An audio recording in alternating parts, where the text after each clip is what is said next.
तो भैया राम राम, स्वागत है आप सबका मेरे इस नए ब्लॉग में। तो कैसे उम्मीद करता आप लोग बहुत बढ़िया हो, हम बहुत बढ़िया। चैनल नए हो तो भैया चैनल को सब्सक्राइब कर ले, क्योंकि हमारे चैनल ब्लॉग्स आप लोग देख रहे मिलते रही। और आज सुबह सुबह दूध लेना भैया। अब आज देखा भैया शूट करना कहीं, वीडियो शूट करना कहीं, कॉमेडी वीडियो शूट वूट करी तो तुम्हें दिखाई दी। अब भैया पूरा गीत देखो देखो, एनो भैया कूरा, एनो कूरा, एनो कूरा। अब भैया बीच में हम फंसी गए, चारों गिद्दी कूरा गिद्दी। अब मेरे पीछे एनो कूरा गिद्दी। अब लेकिन बीच में हम फंसी गए यार।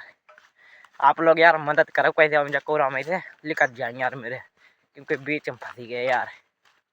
आप लोग सब्सक्राइब कर दो मेरे चैनल को भैया, लोग चैनल को सब्सक्राइब कर ले और ब्लॉग्स हमारे वीडियो को हमारे लाइक कर दो और कमेंट कर दो। कोरा में से हम तुरंत लिख करी गए, देखो कोरा में हम लिख करी गए।